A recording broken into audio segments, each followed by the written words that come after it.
सके बखान,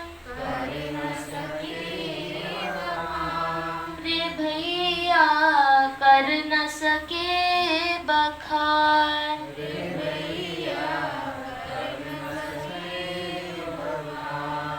यह तन विष की वेल है,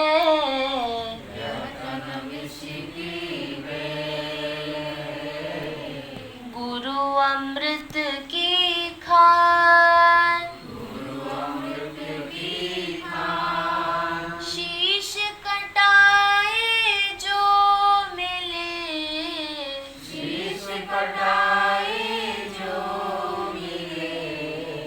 तो भी सस्ता जान, रे भैया तो भी सस्ता जान।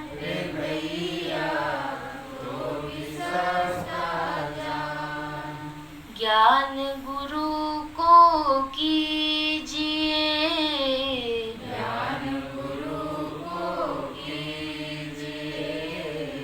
बहुतक गुरु लवान।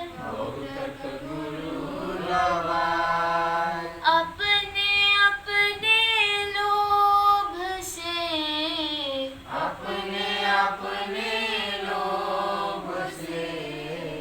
ठोर ठोर बट मार, रे भैया ठोर ठोर बट मार।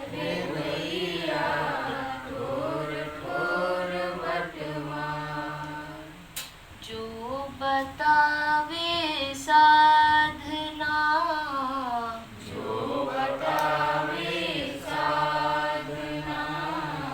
साधक कहिए सोए, तुरत मिलावे ब्रह्म से,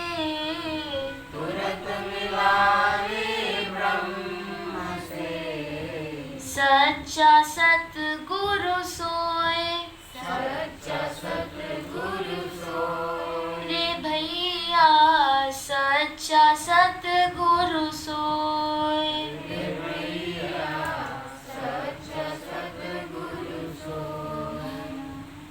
नमो नमो गुरु को नमो,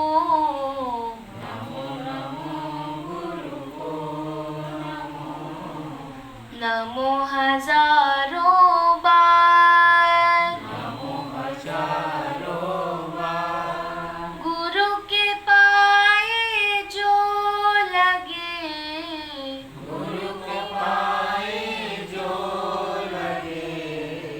उतरे भव से पार,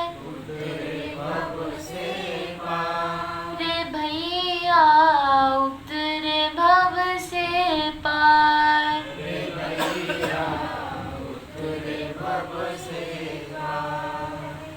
श्रोताओं के रूप में विराजित सभी दिव्य पुण्यात्माओं को निरंजन प्रणाम कर।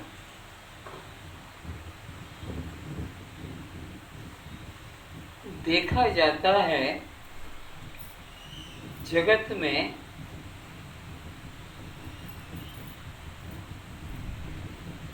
दो प्रकार के पथिक हैं, दो प्रकार के ही मार्ग हैं और दो प्रकार के ही पदार्थ हैं। वे कौन से दो पथिक, दो मार्ग, दो पदार्थ? एक है अप्राप्त की प्राप्ति,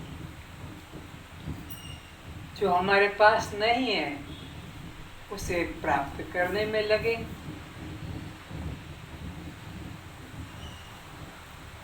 एक है प्राप्त, एक है प्राप्त, उसकी ही प्राप्ति में लगे।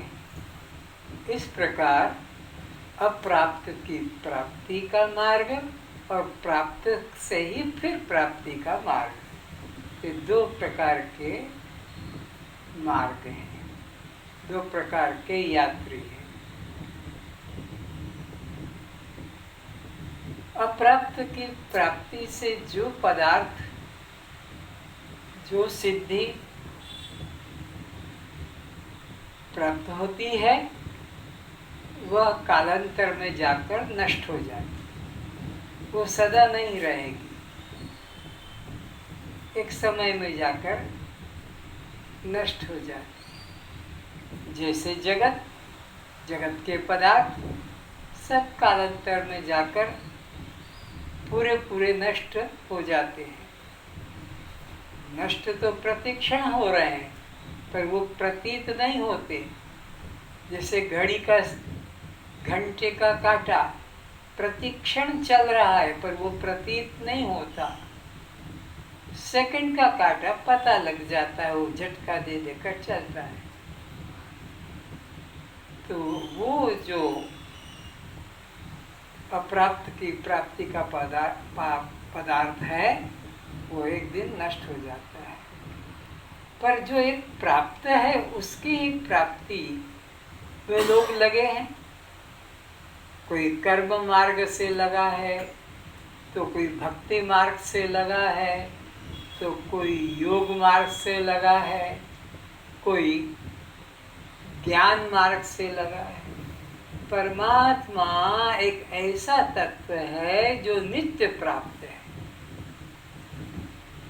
इस प्राप्त की प्राप्ति में जो लोग लगे हैं वो अज्ञानता के कारण भटक रहे हैं, क्योंकि परमात्मा किसी को भी किसी क्षण अप्राप्त नहीं है, वो सबको प्राप्त है। ऐसा ही अष्टावक्र जी जनक जी को समझा रहे कि हे जनक, वो परमात्मा अप्राप्त की प्राप्ति का मार्ग नहीं है। ये संसार जो है ये अप्राप्त से प्राप्ति का मार्ग है। इसी के लिए ये मन, बुद्धि और ये पांचों ज्ञानेंद्रियां बाहर के जगत के पांचों विषयों को ग्रहण करती है। पर परमात्मा ऐसा इंद्रिय ग्राह्य पदार्थ नहीं है, वो जीव का अपना स्वरूप है। कैसा? अग्नि की उष्णता वो प्राप्त से पदार्थ नहीं है। चीनी की मधुरता वो प्राप्त से पदार्थ नहीं है। बर्फ की शीतलता वो अप्राप्त से प्राप्त की वस्तु नहीं है। नीम की कड़वाहट वो प्राप्त से पदार्थ नहीं है। क्यों? इनका स्वभाव है। जो जिसका स्वभाव होता है उसे पाने के लिए कोई साधन नहीं करना पड़ता है। तो आत्मा, हे जनक, सबका अपना प्राप्त स्वरूप है। इसके लिए कोई साधन करने की आवश्यकता नहीं। ये बस विचार करो, हर समय ये विचार करो कि मैं दृष्टा साक्षी आत्मा हूँ, और कुछ भी एक पुष्प भी उठाकर इधर से उधर रखने की जरूरत नहीं है परमात्मा के लिए। एक पत्र भी तोड़कर इधर रखने की जरूरत नहीं, बल्कि आँखों को बंद करने में फिर भी समय और शक्ति लगती है। आँखों को खोलने में समय, शक्ति लगती है। बहुत बीमार है तो उसको आँखें भी खोलने में और बंद करने में कष्ट लगता है। परमात्मा को पाने में इतना भी समय नहीं लगता कि आंखें खोले और बंद करे कि पुष्प को उठाकर सूंघे। हे राजन, वो सबका अपना नित्य स्वभाव है, उसमें ही बस स्थित रहो और किसी कर्म जाल में मत फंसो। ध्यान समाधि में जाने की आवश्यकता नहीं। किसका ध्यान करोगे? क्योंकि ध्यान हमेशा दूसरे का होता है। एक ध्येय होता है जिसको पाना है, एक ध्यान जो क्रिया है और ध्याता जो उसको पाना चाहता है। परमात्मा में यह बात नहीं, परमात्मा सबका अपना स्वभाव है। पढ़ो। उन सर्वाधिष्ठान सर्वशक्तिमान सर्वाधार परमात्मा को अपने आत्म स्वरूप में सोहम रूप जानने से ही यह जीव संसार सागर से पार हो सदा के लिए जन्म मरण चक्र से छूट सकता है। तो जीव उस परमात्मा को पाने की चेष्टा न करे, साधन की चेष्टा न करे, वो मैं ही हूँ, बस ऐसा अपने स्वरूप का निश्चय करे, तभी ये जीव संसार बंधन से जन्म मरण के चक्र से पार हो सकता है। और परमात्मा को पाने का कोई मार्ग, कोई साधन नहीं। नान्य पंथा, उपनिषद ने तो, वेद ने तो घोषणा कर दी, अरे भागो मत, पूरब पश्चिम उत्तर दक्षिण। आकाश को पाने के लिए दिशा का चुनाव करोगे? क्या दिमाग खराब हो गया? आकाश कोई एक देशी परछिन्न वस्तु है जिसको किसी दिशा में जाकर तुम छू सकोगे? आकाश सर्वव्यापक है, उसके लिए कहीं जाने की आवश्यकता नहीं, वह तुम्हारा अपना नित्य स्वभाव है।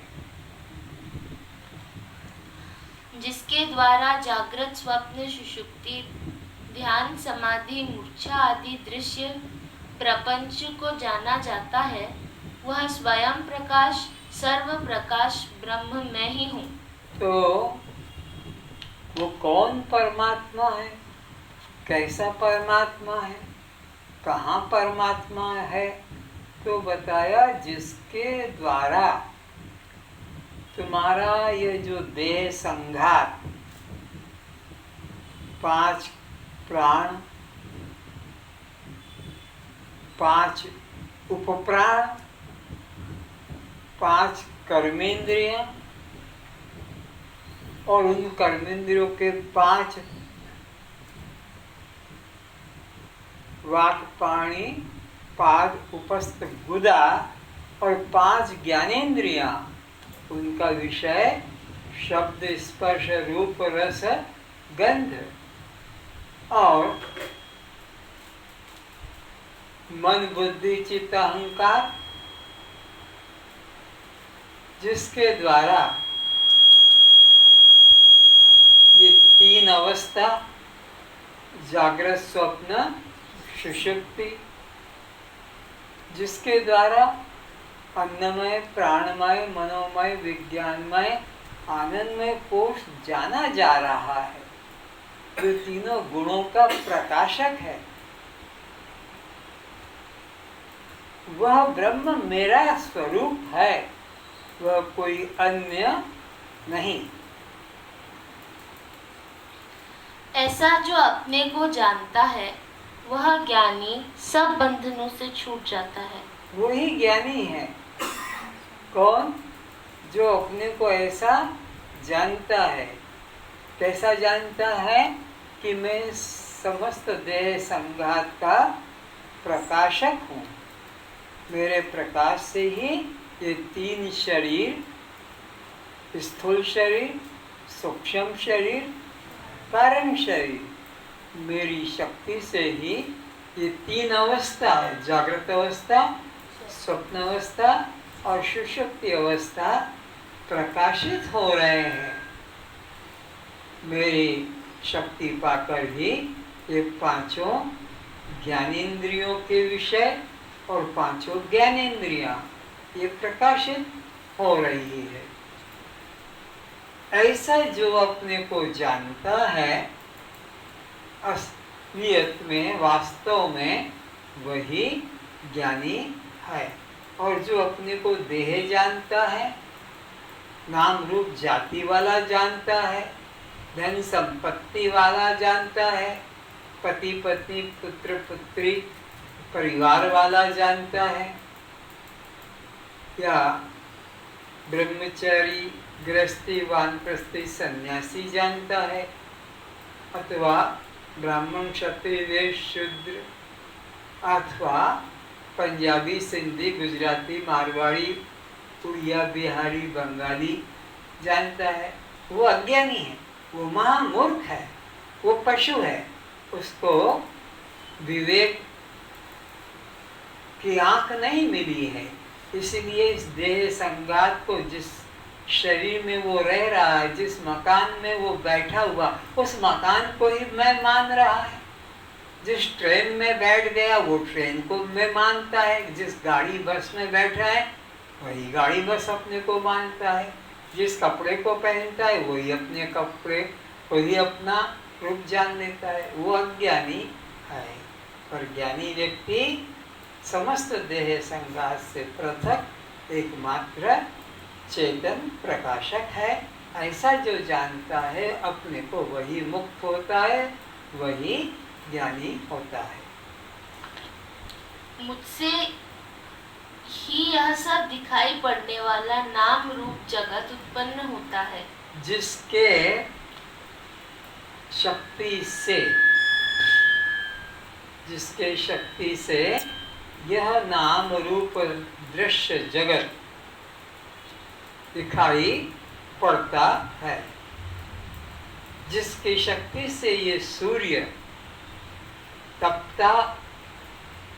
तपाता चमका रहा है, दे रहा है, प्रकाश दे रहा है, जिसकी शक्ति पाकर यह चंद्रमा शीतलता दे रहा है, जिसकी शक्ति पाकर ये पवन दिन रात चलता रहता है, जिसकी शक्ति पाकर ये वर्षा, ये पानी बादल गिराते हैं, जिसकी शक्ति पाकर पृथ्वी अन्न उत्पादन करती है, वो ब्रह्म है। शक्ति रूप ब्रह्म है, वो व्यक्ति रूप में ब्रह्म नहीं है। ये जो राम, कृष्ण, शंकर, दुर्गा, अम्बा, काली, ये तो अज्ञानियों को सतमार्ग पर चलाने का एक माध्यम है। एक जैसे हमको ऊपर की मंजिल पे जाना है तो उसके लिए सीढ़ियाँ बनाई जाती है, 10-11 सीढ़ियाँ होती है, तो हम उधर ऊपर की तरफ चले जाते हैं। पर सीढ़ियों पर ही हम बैठ जाएं, ध्यान करें कि सीढ़ियों पर बैठकर ही खाना खाए, ऊपर नहीं पहुंच पाते हैं।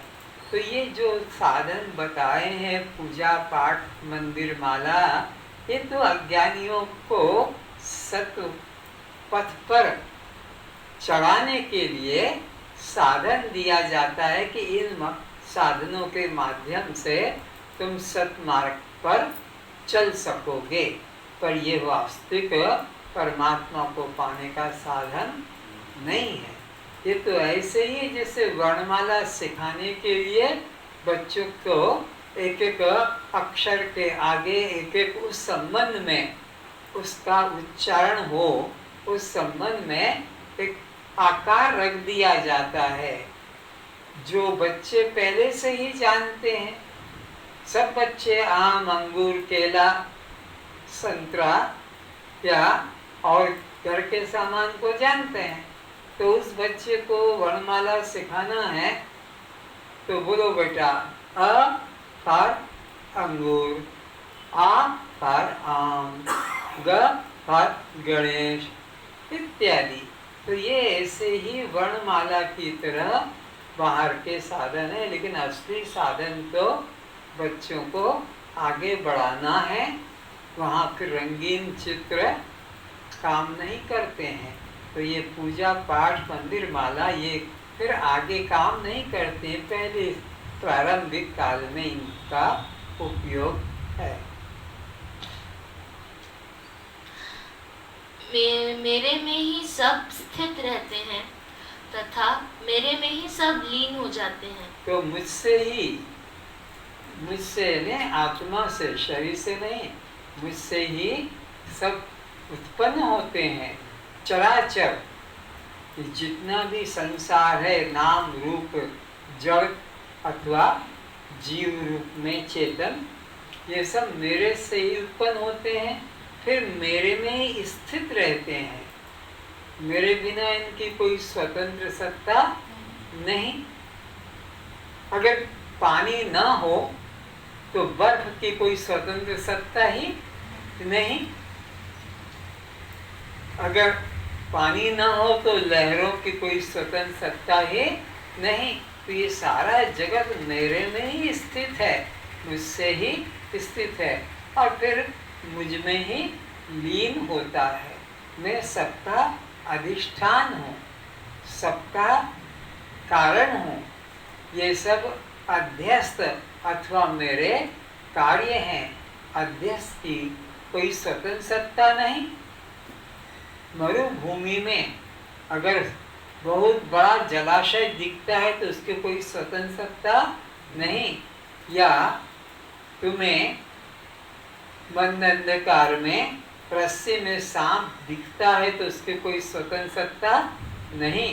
तो इसी प्रकार यहाँ जो जगत दिखाई पड़ रहा है इसकी कोई स्वतंत्र सत्ता नहीं। इसका आधार तो मैं ही हूँ। अधिष्ठान से ही अध्यस्त की भ्रांति, अधिष्ठान के अज्ञान से ही। अगर अधिष्ठान वहाँ कुछ भी ना हो, रस्सी या रबर का टुकड़ा या नाला, तो फिर सांप का भ्रम किस पे आएगा। तो यहाँ आत्मा का अज्ञान है, आत्मा का अज्ञान है। इसी कारण से जगत की प्रतीति होती है। और जब अधिष्ठान आत्मा का मैं रूप से ज्ञान हो जाता है तो ये जगत फिर मैं रूप में ही भासने लगता है। फिर ये जगत और अन्य प्रतीत नहीं होता है।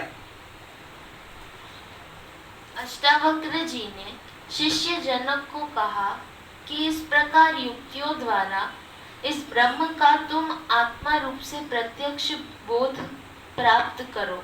तो हे जनक, ये जो युक्तियां दी जाती है रस्सी सांप की, मरुभूमि और जलाशय की, कटे वृक्ष में भूत की, इसी प्रकार की युक्तियों के द्वारा तुम ब्रह्म चिंतन करो। ये चिंतन का विषय है, ये करने का विषय नहीं। ऐसा मन में तुम इन युक्तियों के द्वारा कि बिना उपादान कारण के कार्य कभी होता ही नहीं।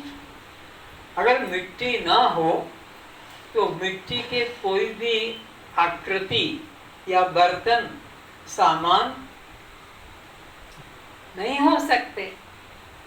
तो वो अधिष्ठान, वो मूल उपादान कारण ही कार्य रूप में है। पैसे ही परमात्मा उपादान कारण है, तभी ये जगत नाना रूप में भास रहा है। अगर वो न हो तो जगत को कौन देखेगा, किसे भासेगा।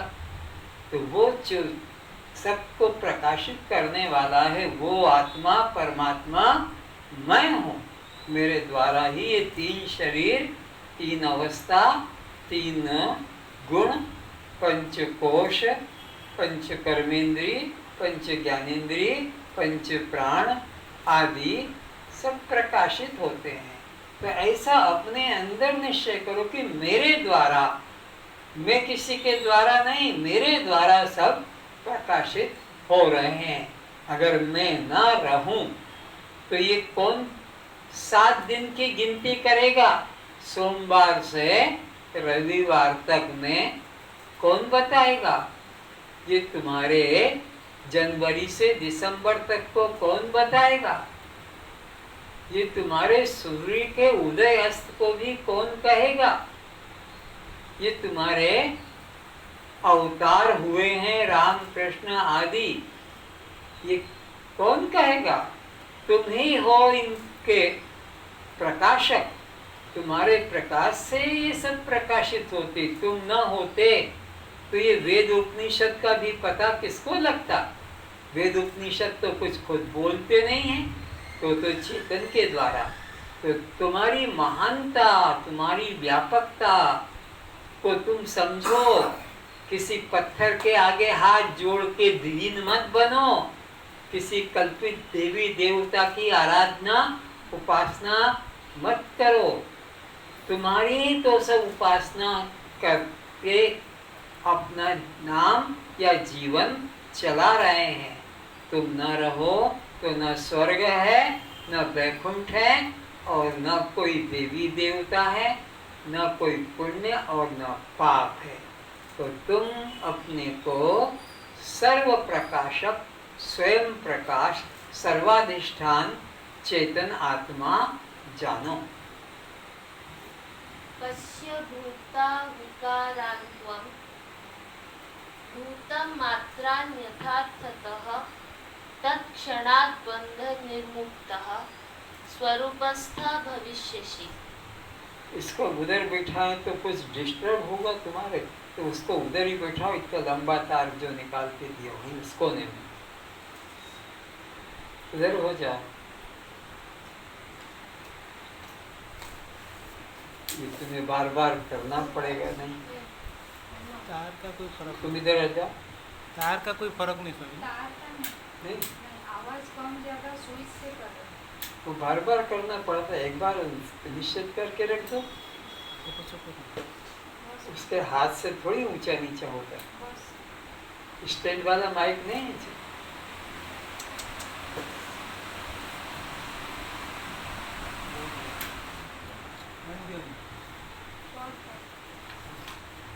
भूतों के विकार जो देह प्राण इंद्रिय आदि हैं, उनको यथार्थ रूप से तुम भूत मात्र देखो। फिर वाक्य बोलो। भूतों के विकार जो देह प्राण इंद्रिय हैं, ये किसके विकार हैं? भूतों। पंचभूतों के विकार हैं।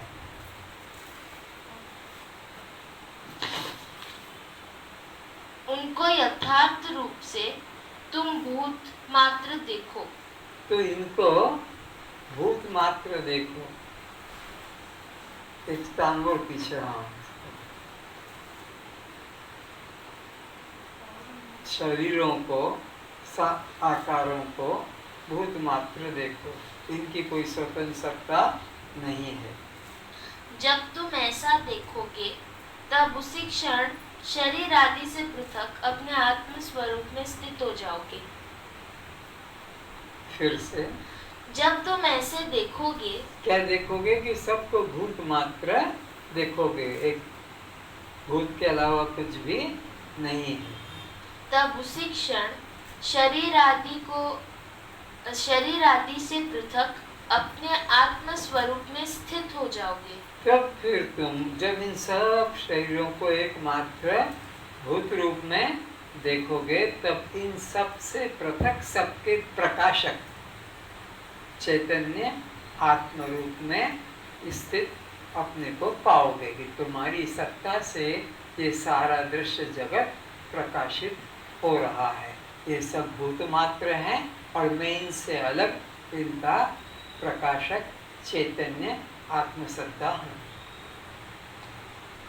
जीव का वास्तविक स्वरूप चैतन्य दृष्टा साक्षी आत्मा है। तो तुम्हारा हमारा सबका वास्तविक स्वरूप क्या है? बोलो।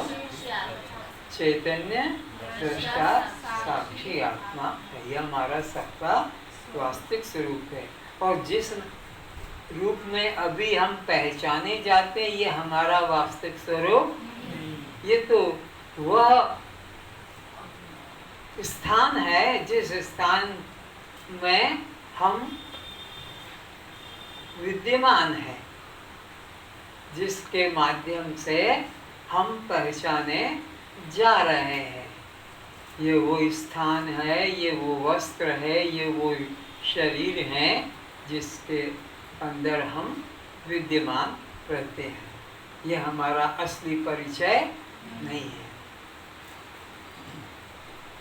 यह शरीर आकाश, वायु, तेज, जल, पृथ्वी, इन 5 भूतों के 25 तत्वों का कार्य है। तो ये शरीर जो भूत मात्र हैं, ये किसका कार्य है? भूतों का। कौन कौन से भूत हैं? आकाश, वायु, जल और पृथ्वी। और इनके एक एक आकाश के फिर 5 तत्व, शोक, काम, क्रोध, मोह, भय, ये उत्पन्न हुए। फिर वायु के 5, प्रसारण, धावन, वलन, चलन, अंकुचन, ये 5 पैदा हुए। फिर तेज के 5, भूख, तृषा, क्षुधा, आलस्य, निद्रा, ये 5 पैदा हुए। फिर इसी प्रकार जल से यह स्वेद, मूत्र, रजवीर्य, रक्त, पसीना, ये पैदा हो गए। फिर पृथ्वी से हमारे केश, त्वचा, नाड़ी और मांस, इस तरह के ये 25 तत्व हुए हैं। मैं इन 25 तत्व पंचभूतों से अलग केवल दृष्टा, साक्षी, चैतन्य आत्मा हूँ, ऐसा अनुभव करो। इस जीव की मनुष्य शरीर में आकार जैसी बुद्धि का निश्चय होता है। फिर से, इस जीव की मनुष्य शरीर में आकार जैसी बुद्धि का निश्चय होता है। इस शरीर में जीव का, इस शरीर में, इस जीव का मनुष्य शरीर में आकार जैसा बुद्धि का निश्चय होता है। आकार जैसा मनुष्य का आकार बुद्धि से पता लगता है। इस शरीर में बुद्धि के द्वारा मनुष्य का आकार प्रतीत होता है। स्पष्ट नहीं हो रहा है ये विषय क्या कह रही है। उसी अनुरूप अपने को वह दृश्य संसार को देखता है। वह उसी धारणा अनुसार इसका भविष्य निर्माण होता है।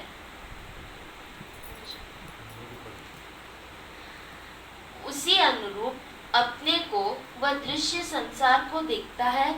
वह उसी धारणा अनुसार इसका भविष्य निर्माण होता है। तो यह जिस भावना को लेकर अपने को मानता है, जाकी रही भावना जैसी, वो फिर वैसा ही हो जाता है। जो भावना रखता है जैसे मैं बद्ध हूँ, तो बद्ध ही रह जाता है। और जो ये भावना करता है कि मैं मुक्त हूँ, तो मुक्त हो जाता है। और इसी प्रकार जो अपने को देह आदि का भाव रखता है, तो वह देह भाव को ही प्राप्त होता है। अपने भावना के अनुरूप यह वैसा ही देखता है, वैसा ही होता है। अष्टावक्र जी कहते हैं, हे राजन, आकाश, वायु आदि पंचभूतों से पंचभूतात्मक यह सृष्टि हुई है। जैसे सृष्टि पंचभूतात्मक हुई है। क्यों? 5 भूत ही इसके उपादान कारण है। जैसे पंच प्राण, पंच कर्मेंद्रिय, पंच ज्ञानेंद्रिय, अंतःकरण, रूप, मन, अन्नमय, प्राणमय, मनोमय, विज्ञानमय, आनंदमय कोश, यह सब उस चैतन्य आत्मा का ही विवर्त रूप है। तो वो जो एक चैतन्य तत्व है, उसके ही ये विवर्त रूप हैं। जैसे स्वर्ण के ही चूड़ी, चेन, अंगूठी, ये विवर्त रूप है। मिट्टी के ही घड़ा, सुराही, दीपक, और ये दुर्गा, गणेश, सरस्वती, ये उसके विवर्त रूप है। या एक कपड़े के ही pant, shirt, coat, sari, blouse, ये विवर्त रूप है। जैसे एक लकड़ी का ही कुर्सी, टेबल, खाट, दरवाजा, खिड़की, इसी तरह एक परमात्मा कहिए यह 84 लाख योनियां, ये विवर्त रूप है।